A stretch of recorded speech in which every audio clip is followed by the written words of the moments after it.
It is something that grows over time. A true friendship. A feeling in the heart that becomes even stronger over time. The passion of friendship will soon blossom into a righteous power, and through it, you will know which way to go. This song is dedicated to the power of the heart. Listen to the bolero or Dance of Fire.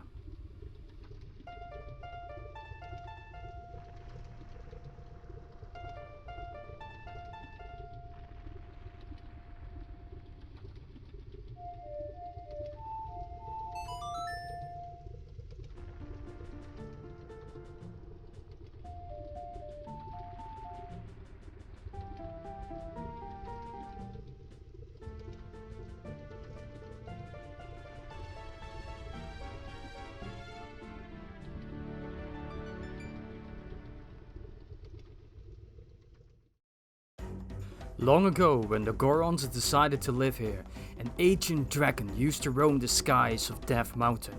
Her name was Volvagia. Volvagia was feared by everyone living around the mountain. And one day, this dragon went on a large upscale frontal assault and attacked the mighty and powerful Gorons. The Gorons did not know what to do about this, until a Goron hero decided to do something about it. Together with his people, he took over the job as a blacksmith and started to look for any materials around Hyrule in order to craft a mighty powerful weapon that only a legendary hero was able to use. His search was not in vain, as eventually he found the best materials he could wish for, steel and ruby. The mighty hero forged this weapon with the love for crafting and his people, and together it was named the Megaton Hammer. Volvagia slumbered inside the Fire Temple, an ancient place that was holy to the Gorons. How dare that this dragon, the one ruining the lives of this tribe, took over their holy place. The mighty hero bonded together with courage and entered the sanctuary, and a large battle started. The fighting was so severe that the roaring of the dragon could be heard from miles away. Boulders of massive stones fell out of the sky, and earthquakes shook the whole foundation of Hyrule. Eventually a large war cry was heard, and then the trembling stopped. Volvagia was defeated. As a trophy, the mighty Goron took the skull of the dragon as a souvenir, and hid it inside the sanctuary, so that all the Gorons could honor the legendary deed that was done ages ago in the Holy Temple of Fire. Many years later, when Ganondorf took over Hyrule, he found the skull inside the Fire Temple, and with the Triforce of Power, he revived this ancient but feared dragon. The dragon swore allegiance to this powerful sorcerer, as the dragon wanted revenge for what was done ages ago. And so, she took over the Fire Temple once more. And now it is up to the hero of time, Link, to save the Fire Temple.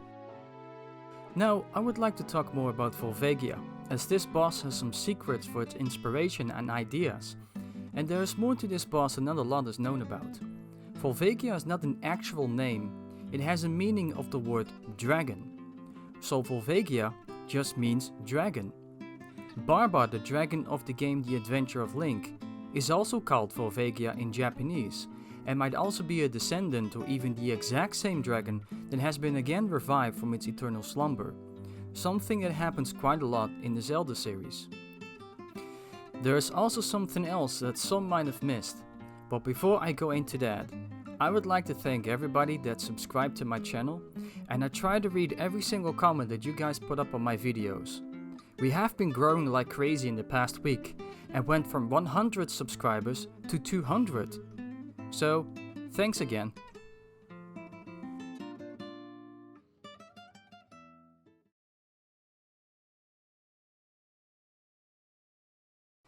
In the Ocarina of Time manga, which is not canon to the story of the games, Link once bought a small Volvagia, and now you probably see the connection here, which is dragon, from the Hylian town square. Link felt bad for the creature, as it was imprisoned in a cage, and so Link bought the pet, just to release her in the wild. Volvagia and Link became connected by this, and so Volvagia learned how to say Link, as a way of saying, thanks, you're my friend. Many years later, when Link returned to Hyrule after growing into an adult. Ganondorf brainwashed Volvagia by a magic spell and put her as the guardian of the Fire Temple in order to keep the Hero of Time at bay. But what happened after this was something entirely else. Link explored the Fire Temple, and after finding the dragon, Link realized that Volvagia was the one responsible for killing the Goron tribe, and saw that the dragon wasn't herself at that time. As the battle ensued, Link tried his best to get Volvagia back to her senses, but the dragon was too weak to fight off the spell. There was nothing else to do than for Link to kill her and put her out of her misery.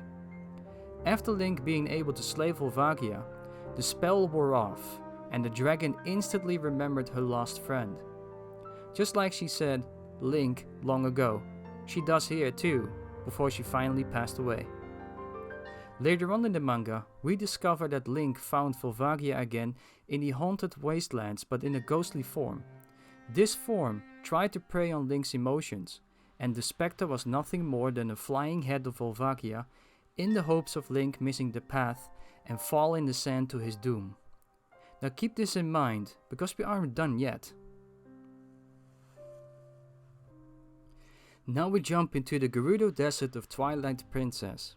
Here we find the boss called the Star-Lord, a large undead creature that was revived by a Sword of Twilight by Zend, the King of Shadows in Twilight. But what is strange here is that after the first fight, we hear a very familiar theme that we have heard somewhere before. I'll let you listen to this for a bit.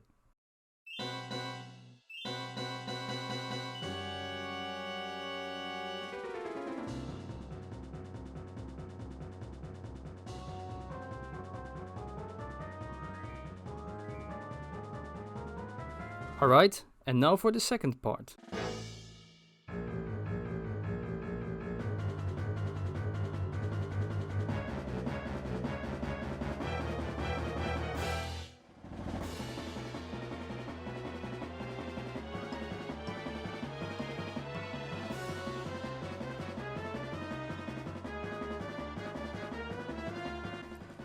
Now, why do we hear this theme?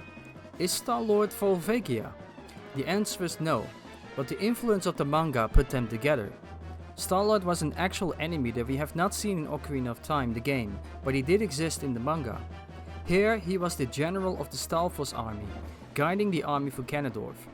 After meeting Link, the two clash into a duel, and Link eventually beat Star-Lord to the point that only his skull remained, and this skull flew away to Ganon's castle, to instruct Ganondorf that the Hero of Time had arrived.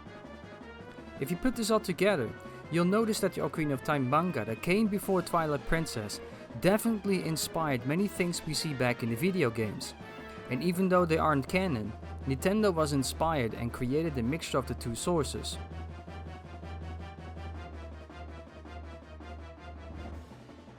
In my first video, Ardalism for Zonai, I showed another manga-inspired idea, where we can find the All statues having the same helmet structure of Vati the Wind Sorcerer in the Minish Cap manga. And so there are many other influences that I might go over in future videos. Now back to the Fire Temple. We also noticed the crazy statues. These statues are inspired by the Maori culture, as they are really looking incredibly similar. Faces can be seen on statues with fires placed inside their mouths, and they look a lot tribal-like. Booby traps are placed all around to avoid people from fleeing the temple, as Ganondorf made a prison out of the holy place. Fake doors are created to confuse Link from entering certain floors, but it was also done by game design, as this temple had multiple changes throughout its development. Even the music was replaced, as the music had a different tone at first.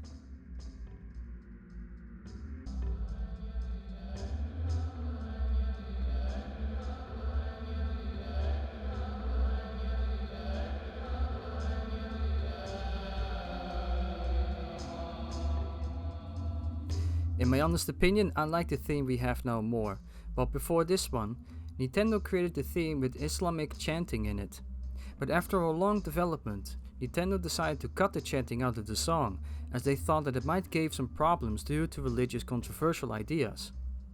Many doors and rooms later, we finally see the room that we all wanted to find, with the treasure of the legendary Goron or vault waiting for us. guarded by dragon statues, showing the symbol that this is where the Gorons hid their most precious and mythological hammer that once belonged to the most epic and amazing Goron who has ever lived. The Slayer of Dragons and the Protector of the Fire Temple. By getting this hammer, Link was finally able to put the large mythological beast at rest. And if we add in what Sheik told him, this power of love for the hammer by the tribe of the Gorons and the love for dragons is what is the passion of the heart. A true friendship that grows over time. And that is the Bearer of Fire and the Fire Temple.